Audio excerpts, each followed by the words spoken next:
So last summer, we got to go to Crested Butte. Have you been to Crested Butte? Crested Butte for like 5 days, right? And I got to go one morning on my favorite mountain bike ride in the entire world, the 401, which means nothing to you, and that's okay. And then I came back home and I took my girls on this big hike. It's on our favorite trail in Colorado, and we came back and we just like hung out in the little downtown in Crested Butte, for the afternoon. We ate a big meal for dinner, and then as the sun was going down over the mountains, I was just sitting on the porch watching the sun go down, and I was like, I don't need anything else right now. I'm good. I wasn't wishing I could be somewhere else. I wasn't wanting more of something. I wasn't thinking of what the next day would bring and what I could do. I wasn't, on my Amazon wish list, like, what else do I need right now? I was content. I was content. And then I started thinking, wow, how infrequently am I content? What does it say about where I'm at right now that it takes this much to get me to where I'm just content, where I'm not wanting more? Contentment is that state of being where you are satisfied, where you are in joy, where you feel that feeling of peace, where you're just like, I don't need more. I'm good. But how infrequently are we really content in life? And when we get there, like in those special little moments, how infrequently is that really sustained? I don't know about you, but for me, it's a problem. Sustaining contentment, sustaining that sense of satisfaction and joy, like I'm not just constantly thinking about the next day and constantly thinking about what the next thing is and constantly thinking about the future and constantly thinking about what I want and then what I'm gonna do because I'm okay, I'm good, I'm satisfied, I am content. It's hard to get real, sustained contentment in our lives. But today in Psalm 16, David is going to be talking about just this, finding satisfaction and finding joy and finding contentment in your life. And so as we go through Psalm chapter 16, I want to give us 4 different keys to contentment.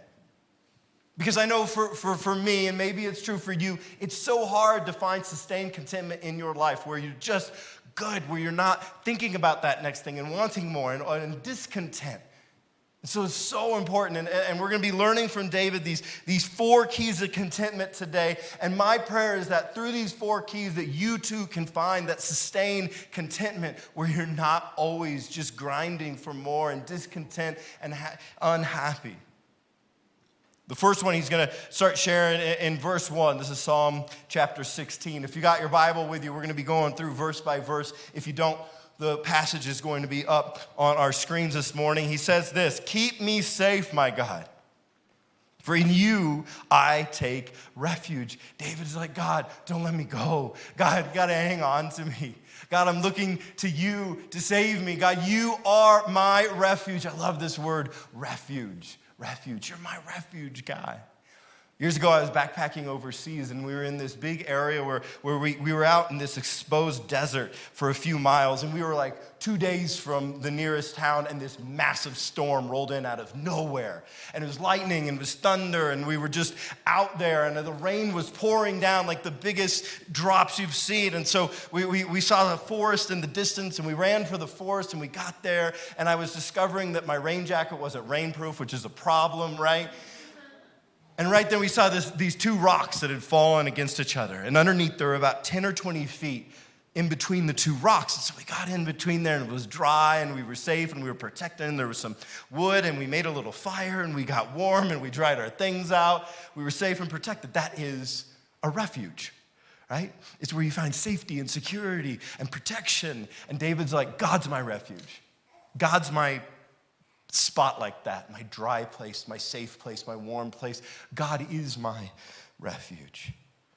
Verse 2, I say to the Lord, you are my Lord, apart from you. I love this. This might be my favorite, very favorite phrase in this chapter. You are my Lord, apart from you, I have no good thing. I have no good thing. Apart from you, I have no good thing. Oh man, this is the key to contentment, I'll tell you that. Apart from you, I have no good thing. Today, most people think of God all wrong. Most people think of God as the vehicle that gets you to the treasures of life. So when we think about the treasures of life, a lot of times we think, oh, the treasure that would make my life joyful and where I could be content. The real treasure in life, that's the money and the stuff and the prestige and the accolades and the power and the promotions and the health. That's the treasure. And God's job is to be the vehicle that gets me to the treasure in life. And so every time I sit down and pray, the whole thing is about, God, will you be the vehicle to get me over here? Because what I really want is all this treasure, and you're the thing that gets me that. It's like, think Pirates of the Caribbean movies, right? Captain Jack Sparrow and all of that. He gets on the ship, which I definitely should have looked the name up, right? Is it Black Pearl? Gabe would. I knew you would know, man. All right, so he gets on the Black Pearl, and the Black Pearl's the ship that then gets him to the treasure. And that's how we think. And we're like, God's the ship that gets me to the real treasures in life. And David's like, no, you've got this all wrong.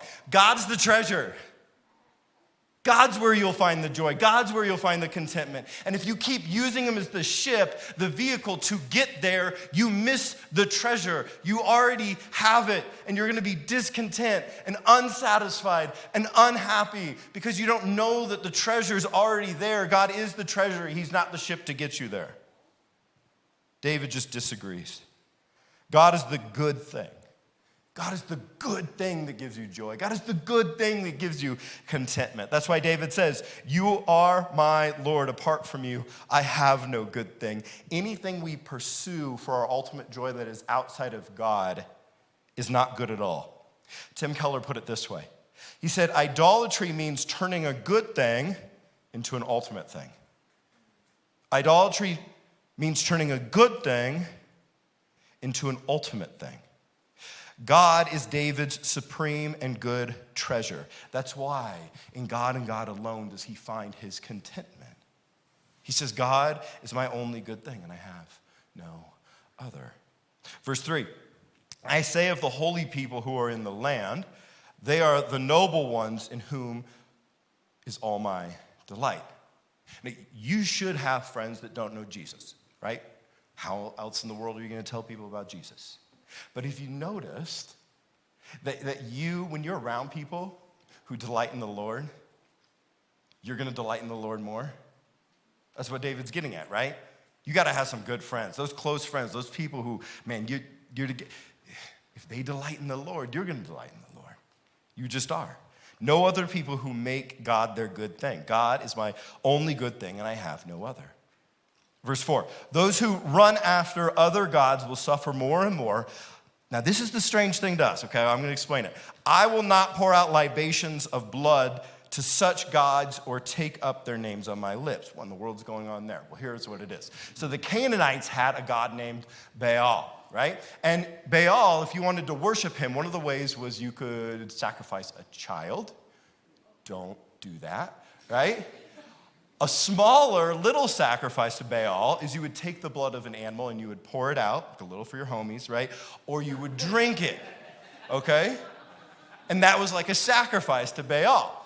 Now, here's something we don't understand about ancient Israel. A lot of times we think they were tempted to either worship Yahweh, the God of the Bible, or they were tempted to worship Baal. That wasn't the case. The case was this. They were tempted to worship both.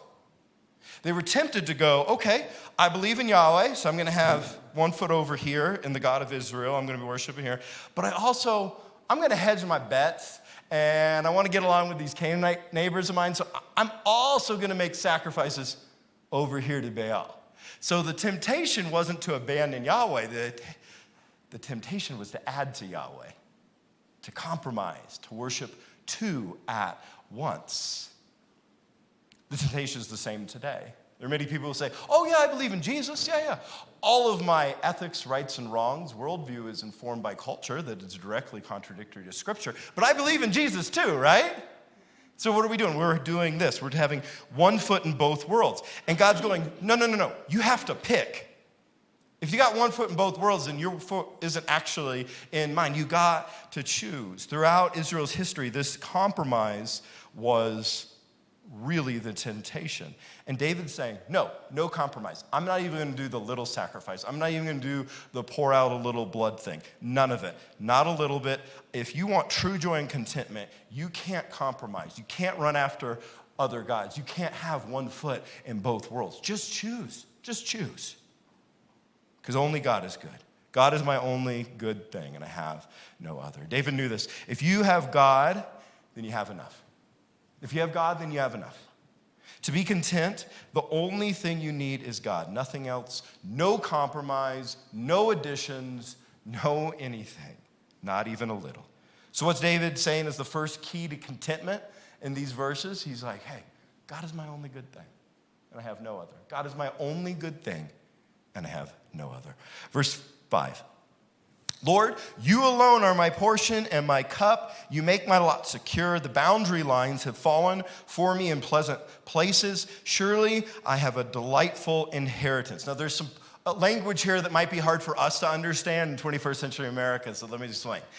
The portion was the chosen portion that Yahweh allotted for each family of land in ancient Israel.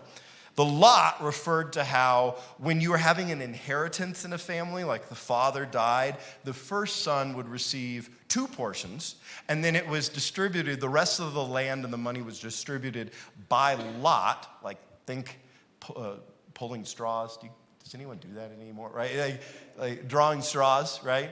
That was how it would be, the inheritance would be assigned to the other portions, the other sons. The boundary lines referred to those lines, those boundaries for your plot of land where you would know the boundary would be. So all of the language here is talking about inheritance. It's all talking about the portion of inheritance you have received or someone else has received. And David is going, I have got it good. Like my inheritance is incredible.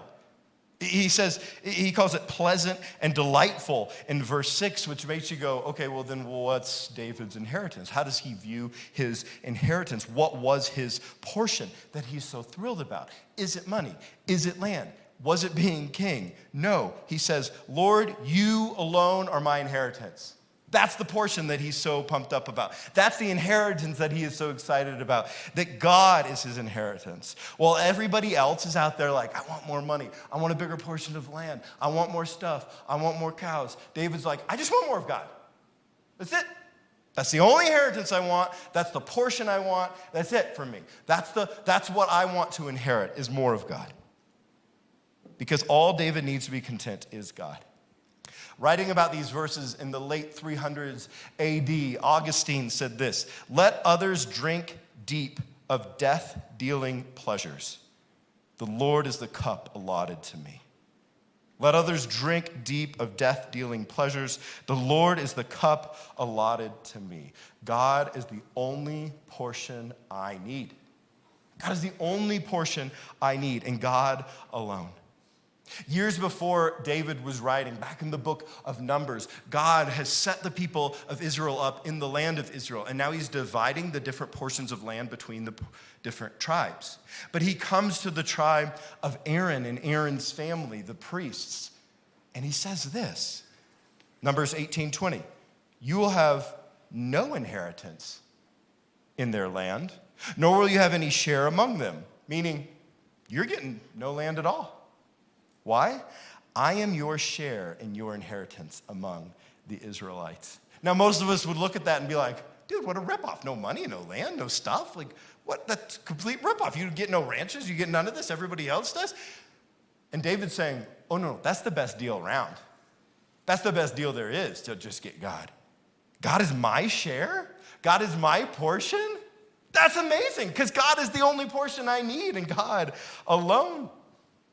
Think of it like a family. There's 5 kids. And the dad's on a big business trip. So he goes out on this big business trip, and time passes, and they don't know when he's going to get home. And some of the older children, they get everybody around. They're like, I think we all know dad's dead. So we should probably split up the inheritance, right? And they split it up, and they start to draw straws to see who gets what. And the youngest kid burst in and is like, what are we doing?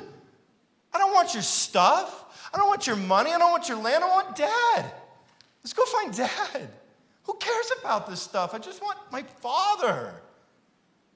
And that's what David is saying. He's like, I don't care about the other stuff. You can have it. I want my inheritance to be God and God alone. That's it for me. On Father's Day, dads, listen to this. You want to give an inheritance to your children? Forget about the 401k. How about God? How about faith? How about passing that inheritance, that portion along?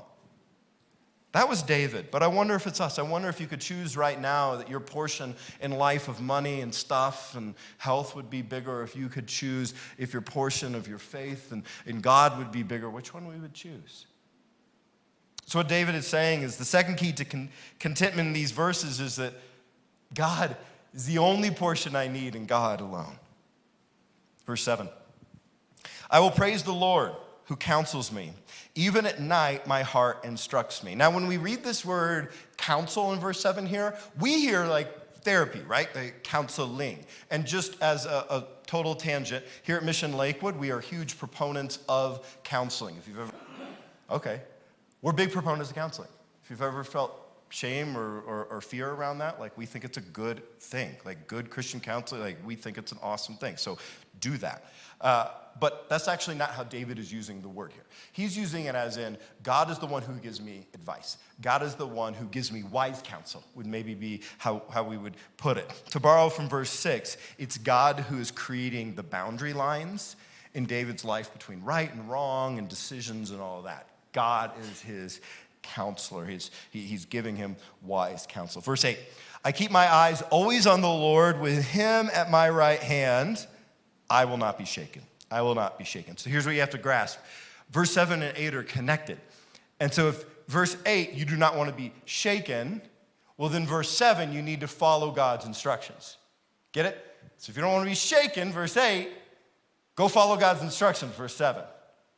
God's instruction keeps me secure instead of shaken. But this isn't how we think of God today, right? Most people think of God today, you're like, God's instructions, that Bible thing, that's really outdated. So I actually know better. That's like ancient. It's like from thousands of years ago. I know better now. And so I'm going to just ignore that, make up how I want to live. And then when our life becomes a mess, we're like, God, where are you? Aren't you supposed to be my refuge, right? Where are you, God? And David's like, I think you got it backwards. We need to choose to live by God's instruction and counsel. And then if we have God's good boundaries in our life from his word, from his counsel, from his instruction, we find ourselves in a lot less mess. We will be a lot more content. God's instruction keeps me secure instead of shaken. It's like with a child. I can't tell you how many times a day I tell my 3-year-old to just sit down and eat, right? Like, when she sits on her chair, I think she is trying to do Olympic gymnastics. I don't know what's going on. It's all sorts of twists and kicks and turns, and she just is like a wild person eating. So a couple months ago, I had told her, like, sit, you're gonna have a snack, sit down and eat, and she's pounding a bag of chips because somehow children can eat whole bags of chips in one sitting, right? So she's pounding this bag of chips, and I go upstairs real quick, and hear like, I hear this screaming, and I run downstairs, and she has somehow lodged herself between two of the rungs in the chair, and she's suspended in midair, and she's screaming bloody murder because she can't get herself out. Did I laugh a little bit? Yes, I did, okay? But did I help her? Yes, I did. I got her out. But did I also remind her that she could have saved herself all that if she had just followed my instructions? Yes! This is how God sees us a lot of times. He gives us these good instructions. We choose not to follow them. We make a mess of our lives. We're screaming out to him. He's a good father, so yes, he steps in. He's there to comfort us and love us and bring us through it, absolutely. But he's also going, you know, if you had just followed my instructions, you wouldn't have ever got yourself in this mess, right? God's instruction keeps me secure instead of shaken. You can see how many people feel fear and just the mess of life today because they're not following God's instructions. God's instruction keeps me secure instead of shaken, content. But now here at the end of this psalm, it takes this abrupt turn into kind of more practical, here's how you can be content, into this big theological, it's really fascinating what happens here. Verse 9, therefore my heart is glad and my tongue rejoices. My body also will rest secure. So by rest, David is actually using the word rest for death, like how we would use passed on, because it's like more kind, right? So he's using his idiom, and his point is, not even in death is my joy and contentment in the Lord going to be interrupted. Why? Well, here's where things get interesting.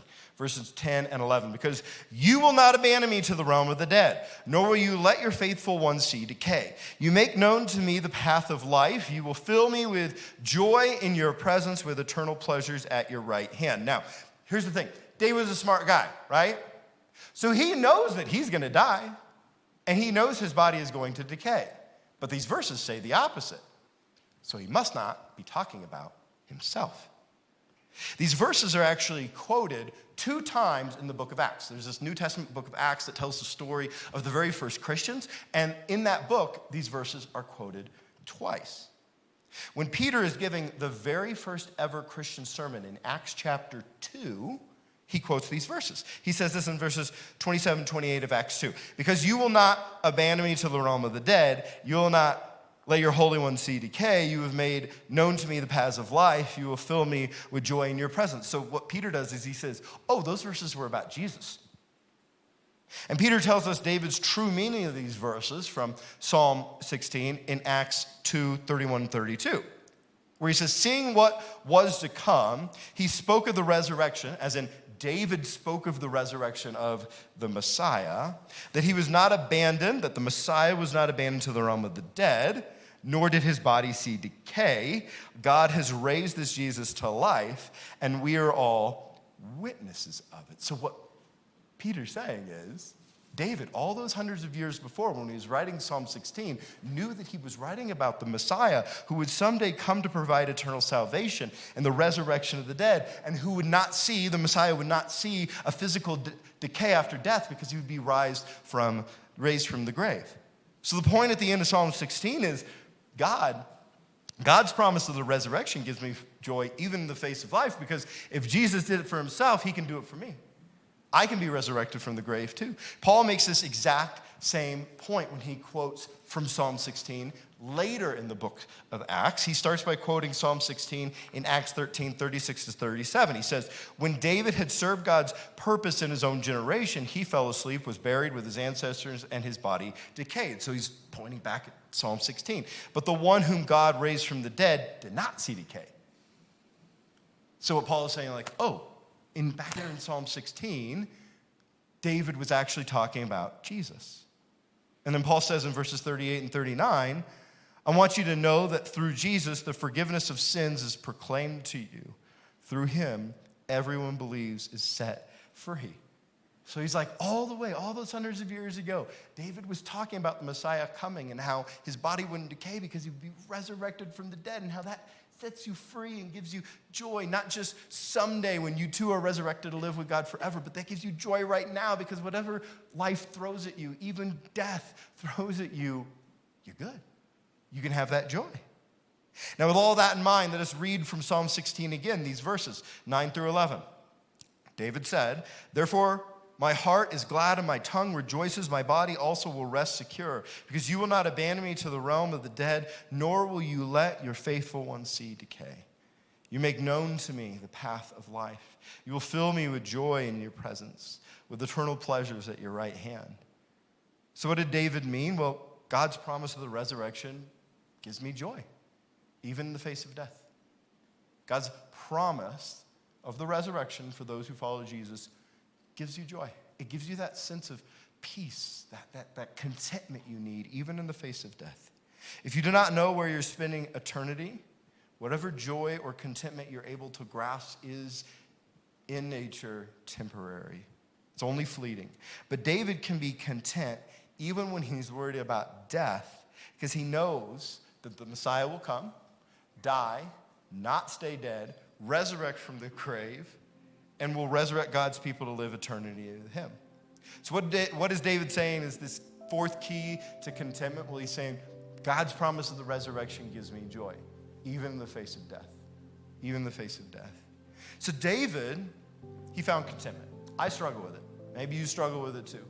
Of having that sustained sense of just peace and joy and satisfaction where when you get there, you know you're good.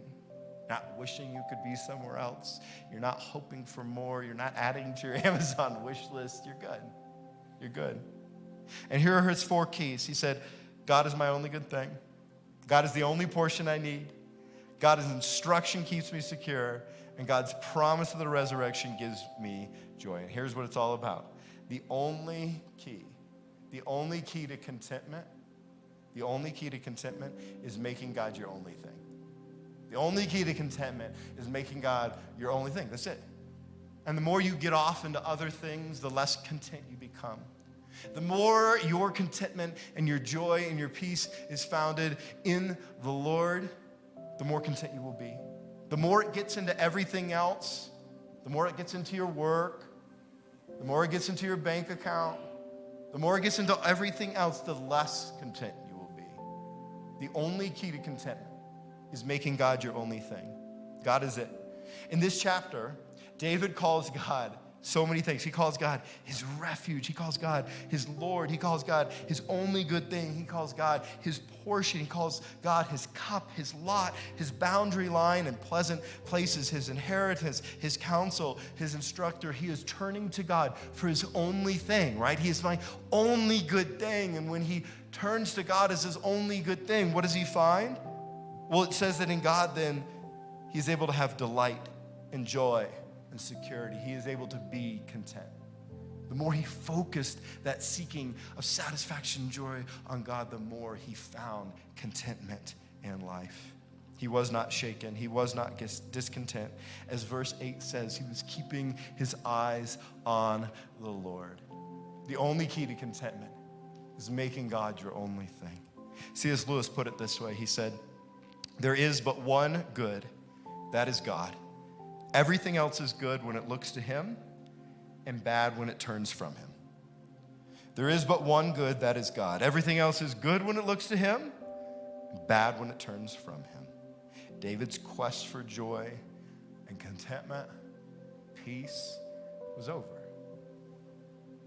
He was sitting on the porch of life, just taking it in, enjoying it.